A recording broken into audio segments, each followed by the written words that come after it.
Satanas, itong hayop na ito, dapat sumunod nito kay Akop, itong mga guwaka ng inang ito. May nag-iisang item na nakapangalan kay First Lady Liza Araneta Marcos na may project cost na 100 million pesos sa DPWH budget ng National Expenditure Program. Wala ho tayong mahabang pag-uusapan ngayon mga reaction of Dick PH. Nagsalita ho kasi ito si Miss Marlica na mukhang susunod na nga ito si Liz Araneta dyan kay Akop. Saan? Dyan ho sa, hindi ho natin kung maalam kung napunta ho ba sa kalangitan o sa, alam nyo, sa ilalim. Ay mga ka-update kasi dito, lumantad ho. Ang di umano mga ka-update nag-leak ho kasi yung budget na may nakulimbat daw na 100 million pesos. Etong si Liz Araneta, dyan ho sa DPWH. Kaya update, kung bago lang ho kayo sa ating channel, isang like, isang share, isang subscribe lamang ho. Malaking tulong na ho yan. Reacta na ho tayo. Sabay-sabay ho tayo magbigay ng opinion, reaction dito ho sa susunod na si Liz Araneta dyan kay Akop, at pag-uusapan din ho natin etong di umanong 100 million pesos na nakulimbat niya ho sa DPWH. Kaya mga update, reacta na ho tayo. Lahat na lang ng kaputahan ginagawa nila. So naglagay sila ng bulaklak na nakalagay Duterte. Okay? Parang silang magpapansin na sila ay nagmamahal kay PRRD. Pero, kumbaga, mali yung approach. Okay? Ngayon, ito pa, nag-alay sila ng bulaklak sa ground. Alam ko kasi ang istorya niyan eh. Okay? Busy lang talaga ako, hindi ko napag-usapan yan. Actually, si Kitty that time, syempre meron naman tayong mga kachika dyan sa Dahig na hindi na siya dapat pupunta sa Duterte Street. Kasi nga sobrang lamig at yung bata, yung anak ni PRRD ay gusto ring magpahinga. Ito yung katotohanan ng kwento. So tandaan ninyo, lahat ng supporters, whether ito ay Team Alpotera, Team Alindog, o walang team, ganyan, ay pinakikisamahan at binibigyan ng dissenting trato ng mga pamilyang Duterte. Si Hodang si Inday yan, si Kitty yan, si Pulong, o kung sino man. So alam ko to exactly, sabi ko nga mga palanggan, ako busy lang talaga yung Alindog ko, so I cannot talk about that. Okay? Ngayon, tapos sa harap ng standee ni PRRD, nasa ground. So pumunta si Kitty dyan kasi sabi nung mga taong na concern, dahil nga during that time, dahil sobrang lamig, hindi na dapat talaga pupunta si Kitty. Ang sabi ng mga nagmamahal kay Pangulong Duterte, at syempre sa pagmamahal sa mga Duterte, kahit buwisit na buwisit sila sa mga alpot, ang advice kay Kitty, puntahan mo na lang Langga. Kasi nag-effort, sila na nagbigay ng mga bulaklak kay PRRD. So, hindi nila in-expect na yung mga bulaklak ay nakalagay sa ground. Kasi may simbolismo yan, mga kababayan. At walang message eh. You know why? Nakalagay sa ground, parang pinatay na nila yung tao. Remember, tama si Hearty, pag kita nyo, pag may mga namatay na celebrities, ako katulad ni, who's that, Lakers, si Mamba, Laker player, di ba? Lakers player. So pumunta kami doon, ang dami mga bulaklak, ganyan-ganyan, nag-aalay. Yun ang pag-aalay, pagmamahal, simbolismo na minamahal, ginugunita mo ang magandang, memories ng isang celebrity or what. Yes, sabi nga ni Marcel, kulang na lang kandila. Pumunta si Kitty doon. Alam mo, ang nakikita ko dito, dapat binigay nila to kay Kitty eh. Tama ba ako? Kayo dyan ang mga palangga. Dapat binigay nyo to kay Kitty. Itong mga bulaklak na ito, Kobe Bryant, thank you. Dapat inibigay to kay Kitty para kung nasan man nakatira si Kitty, for sure nasa hotel siya, ilalagay niya sa vase. Kasi I remember, nung nasa Australia ako, may nag-alay sa akin, may nag-alay, Yeah, it's alay, it's offer. May nag-offer sa akin ng cute-cute na mga bata, Nakita niyo nasa vlog ko yun. Ang mahal daw yung mga bulaklak na yun. Inabot yun sa akin, I think 2, 3, or mga 4 na bouquet of flowers. Pagdating ko sa hotel namin, nanghingi ako ng vase. By the way, kayo, pag pumunta kayo sa hotel, kung gusto niyo may bulaklak ang table niyo, nag-check-in kayo, pwede kayo mag-request ng vase para ilagay nyo. Dapat, ang analysis ko lang dito, mga kababayan, Hindi nila to binigay kay Kitty kasi balak nila tong iuwi. Optics lang to. Kasi ginasusan to ng Team Alpot. Optics lang to, sinilagay nila sa lupa na parang pinatay na nila ang Pangulong Duterte. Then, ngayon, nilagay nila din, yan, inilatag nilang ganyan. Okay? Inilatag nilang ganyan ito mga ng mga bulaklak na yan. So ngayon, eto na nga dahil mahina ang utak nitong mga gagong to, okay?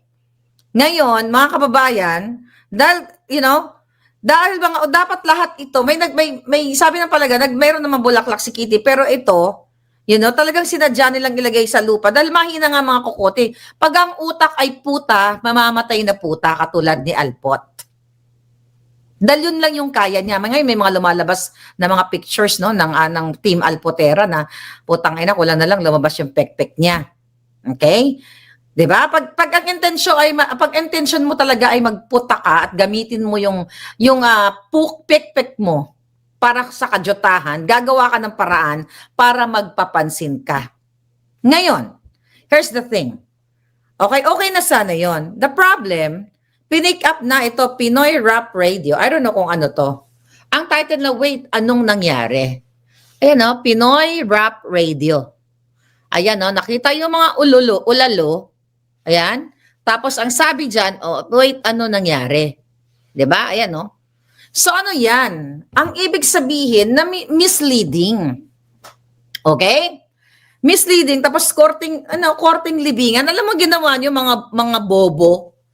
Kung talagang gusto niyo, wala kasing masama diyan na flowers is like what? We're fighting for justice, we're fighting for freedom ni PRRD. Sana inilagay nila sa tama, hindi diyan sa lupa. Kasi ang bulaklak sa lupa, tayong mga Katoliko, 'di ba? Sa ibang mga relihiyon, 'di ba? Tayong mga Katoliko, kapag namatay ang ating mga minamahal sa buhay, nilalagay natin ng bulaklak sa lupa, inahagisan natin. 'Di ba? Ngayon, mga kababayan, talagang itong mga hinayupak na to ay talagang nagpapahamak sa kay Pangulong Duterte na kulang na lang, sabi nga nung nag-comment kanina, kulang na lang kandila. Kasi sa kultura natin sa Pilipinas, tandaan nyo, you have to be mindful sa kultura ng natin. Well, we'll talk about our culture sa Pilipinas, na kapag sa lupa, automatic yan may burol o may lamay. Right? Kasi, dapat yan, ang inaalay mo sa buhay pa, ibinibigay mo. Kung hindi mo man ibigay, dahil hindi naman kayang bitbitin ni Kitty lahat yan pagkadami-dami, ilagay nyo dyan, total may table naman dyan sa Duterte Street. Or, inilagay nyo sa flower base, o kung wala kayong flower base, hinawakan nyo isa-isa, nagdasal kayo, at meron kayong optics, o kayo nakaratula na, kunyari, mahal na mahal si PRRD, freedom for PRRD, may message. Tulad yan, na misinterpret. Walang message, nakalagay lang Duterte. Nakalagay yung mga bulaklak sa lupa, 'di ba? So automatic 'yan kahit ako mag-isip, 'di ba? Mga kababayan, kung ako ay naalimpungatan, 'di ba? Kung ako ay naalimpungatan, nagising ako nang bigla, ay, ano nangyari kay PRRD? 'Di ba ganun yung mga thinking natin? Kasi yes, tama, sabi ni Vance Vlog, insensitive sila. Kasi hindi sila nag-iisip ng tama dahil ang intention lang nila mag-acting na meron silang optics na ganyan. Oh wow, nag-alay kami ng bulaklak, pinadalan kami ni Alpot, na lumalabas na yung mga bilat niya ngayon sa social media, 'di ba? Nagpapanggap na mayaman, yung pala, nagtitik-tik lang daw ng kalawang at nagtitinda ng mga nagtitinda ng kung ano-ano sa kalye. You know what I mean? Wala pong masama naman kung galing ka sa kahirapan dahil ako naman din galing ako sa kahirapan. Okay, ang problema lang kasi, itong Team Alpot, nilalait tayo. Okay, na tayo ay nasa ibaba, katulad ng panlalait ni Vilma Santos, na kaya daw natin sila binabash, okay, or not, we were not bashing them.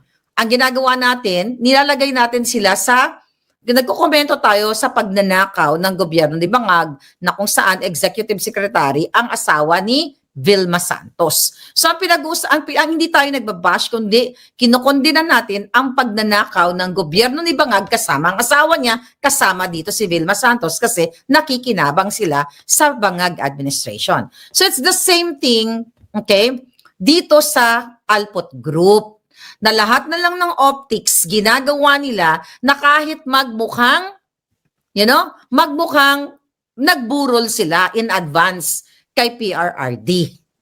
Okay? Ulitin po natin, maganda sana ang intensyon nila na mag-alay ng bulaklak. Pero dahil utak alpot, pek-pek lang ang puhunan nila, hindi nag-iisip yung kanilang brain cells. 'Di ba? Ang unang pumuputak sa kanila yung mga kipay nila. Kasi ang messaging dapat malinaw. Ano yung messaging natin? Freedom para kay PRRD, 'di ba? Hindi kamatayan. 'Di ba? Dahil ginigiit natin dapat mayroon sila diyang karatula, freedom for PRRD, 'di ba? Lahat ng mga magagandang messaging dahil 'di ba? Ang sabi ng mga alpot, magagaling sila, matatalino sila, pero ang ginagamit nila ay pek-pek, hindi brain cells. 'Di ba? Sa ating mga Pilipino at mga Kristiyano, ano yan, ang sinisimbolize niyan ay yung, ano ba tawag doon sa grief sa Tagalog? Yung pag ninilay. What is grief in Tagalog? Yung pagluksa. 'Di ba? So pagluksa natin yan ay pagluluksa, pagdadalamhati. 'Di ba? Yun yung simbolismo na pinapakita nila. Dapat nga may messaging kasi tignan mo, kinuha ng Pinoy Rap Radio na ito. Wait, anong nangyari? 'Di ba? Ano daw ang nangyari? So, malinaw mga kababayan na hindi talaga nag-iisip itong mga ito kasi nga na-misinterpret pagdadalamhati Mia Pochi. 'Di ba? The intention is good but the execution is bad. Then sabi ni Dennis Cover, exactly, maganda yung intention. Pero tignan mo, wait, ano nangyari? Kahit sino. Ako, ang dami nagme-message sa akin ng mga follower ko na medyo elderly. Marley kami, napanood ako, nakalaya na daw si Duterte. Sabi ko, tita, fake news yun. Okay? Hindi lahat ng mga sumusunod, hindi lahat ng mga nasa social media ay nasusundan ang lahat. Meaning, nasusundan nila everyday kung ano nangyayari.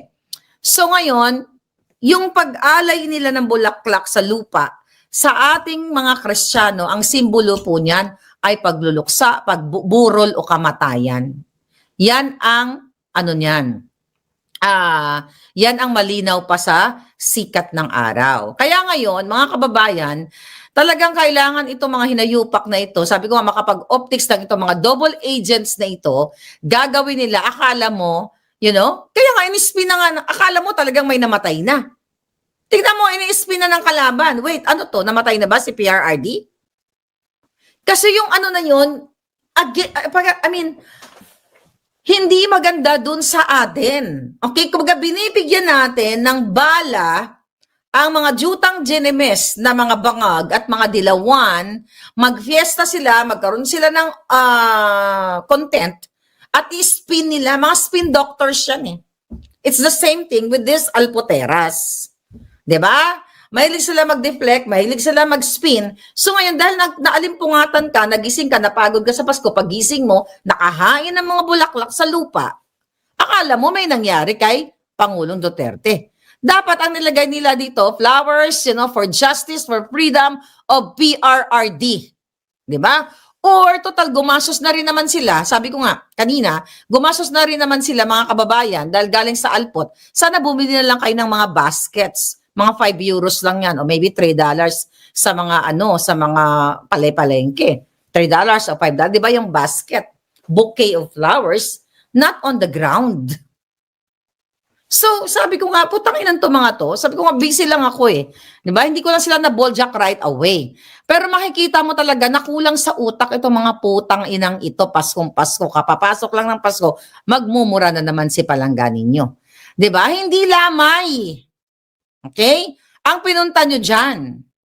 Kaya kayo nandyan para magkaroon kayo ng boses 'Di ba? Na kayo ay nagmamahal kay PRRD, hindi ko naman tinatanggal in fairness, hindi naman lahat ng mga doon dahil kulang lang talaga sila sa edukasyon, 'di ba? Dahil nga nabibilog sila dahil binibigyan sila ng pambili ng bulaklak ni Alpot at ng grupong Alpot para mag-optic sila. So binigyan na rin naman sila ng budget para sa bulaklak, dapat nagba-budget na sila dun sa mga placards para may mensahe na kung saan mga kababayan naliwanagan sana ang taong bayan kung ano yung nangyayari.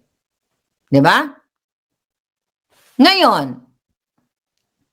tapos sabi ni Amelia Cruzada, dito sa Europe, pag flower sa lapag, alay sa patay. Kung ano na lang ang pumapasok sa kokote ng mga alpots, Diyos mio. Okay? Ano ang komento nyo? Tama ba na ilagay nila sa ground? What is your comment, Gingsa? Sabi ni Gingsa, kulang na lang kandila. Okay. Okay. Talbog na naman sa nag-alay na yan ang karma, sabi ni Melissa. Ganda pa naman ng roses and pink roses. Totoo yun. Ang gaganda ng mga bulaklak. Okay? Ngayon, mga kababayan, Happy New Year sa ilang days pa lang mag-Happy New Year na tayo. Same here in Japan, offering flowers in the ground para sa patay. Nakashock sila, sabi ni Mia Pochi. Yun na nga. Wala pong magandang intention sana nila, mag-optics. Sabi ko sana, nagbumili sila ng basket o patal, binigyan naman na sila ni Alpot ng pera para pambili sa bulaklak. Dapat tunodo na nila, ginandahan nila yung, wala man lang ba nakaisip, di ba? Na the moment ilagay mo ang bulaklak sa ground. Alam mo, bilang isang Kristiyano, tayo, bilang isang Katoliko, nagbabato tayo ng mga bulaklak sa ground. 'Di ba? Sa probinsya nga, pag naalala ko, yung mga nililibing sa lupa na wala pang, 'di ba, sa atin, sa Pilipinas, well, kahit saan, nililibing ka ng, wait a minute, sa Amerika kasi mabilis Pag nilibing ka sa lupa, right there may tabo na kaagad kasi naka-attend ako ng funeral dito sa Amerika. Sa Pilipinas, dahil third world country, tatabunan muna ng lupa, it takes like weeks pa bago ipasimento sa sepulturero, 'di ba? Tapos lilibingan natin ng mga bulaklak yan, ganyan. It's the same thing. Ito, yan yung ginawa nila. Ganyan ang ginagawa sa Pilipinas. Napapalibutan, tataniman mo ng ganyan para, makita na itong plot na ito. Okay, ito ay sa anak mo o sa pamilya mo, yung mga ganon. Alright? So yun mga kababayan. Sa dami-dami ng issue, nagdagdag pa itong mga bangag na Alpot na ito. Alright? Talagang ayaw nilang tumigil sa pagpapahama kay PRRD or actually hindi lang pahamak yung intention nila para talaga sila sa kanilang personal of vested interest. Kasi, 'di ba, araw-araw hindi sila tinitigilan nitong tawag dito ng Team Alindog. Binubuking sila lahat sa lang mga kadyotahan. So, kaya everyday nag-iisip sila kung ano yung pwede nilang optics para maloko kayo. Imagine, guys, very effective yung ating pangangampanya sa inyo na huwag ninyong ibigay yung inyong mga personal information doon sa kanilang signature campaign. 'Di ba? Na hindi papalaya si PRRD through that signature campaign. So ngayon naman gusto na nilang gorgorin, gusto na nilang magorgor si PRRD kasi hindi talaga magandang optics. Kasi ayan yung mapapala kapag sila'y sumusunod sa isang puta. Kasi ang mga puta, 'di ba? Talagang hindi nila nag-iisip ng tama. Kung ano lang ang nila, makuha nila sa ganitong klaseng gimmick nila, 'di ba? Kaya ginamit yung pekpek niya para makakuha ng pera, makakuha ng koneksyon. So yun yung nangyayari. Diyan sa dahig, nakilala ko naman tong iba sa kanila. Ang iba sa inyo nakapag-aral, pero para kayong tanga.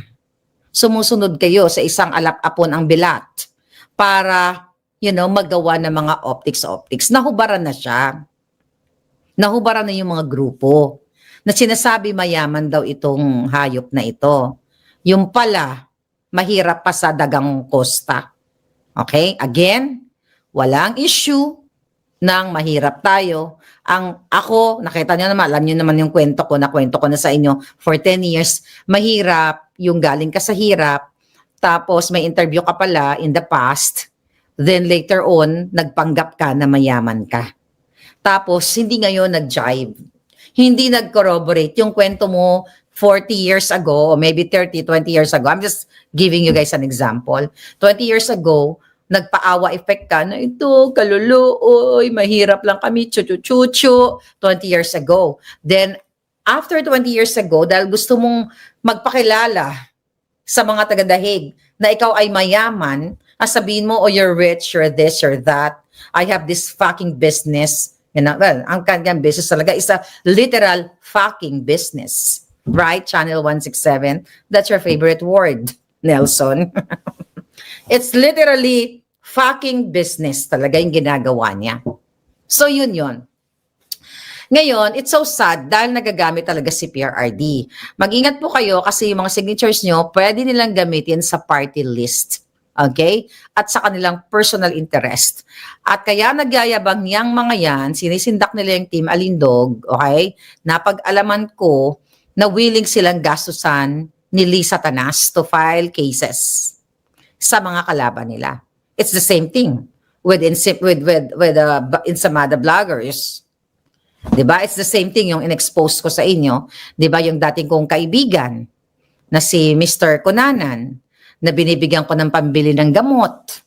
Naawa ako. Dahil, sabi ko, kapit lang tayo, we're para sa bayan. Nung nagpaalam sa akin, anak, walang tutulong sa akin, kakasuhan ako ni Lisa, kailangan kong bumaliktad, pero gagawa ako ng tama, ang itatask sa akin ay tourism. So sabi ko naman, okay lang sa akin yon. I understand kung gaano kahirap ang buhay, sige lang, basta wag kang gumawa ng mali. Kung kahit na sa government ka, kung ipopromote mo yung tourism, that's still good for the country. Pero mula sa jobless, walang pambiling gamot, and now enjoying the perks in Thailand, 5-star hotel, enjoying the money, or we don't know, di ba? How much money ang nakukuha nila ng mga Insamada vloggers every month. Ganito kasi ang tao kapag walang prinsipyo. Ganito ang tao kapag ang iniisip sarili lang. It's the same with the Alpots. Pare-pareho lang sila. Napansin nyo, ang pinopromote nila si Mangga. So later on, itong mga Team Alpotera na to, kakagatin ang kamay. Both hands.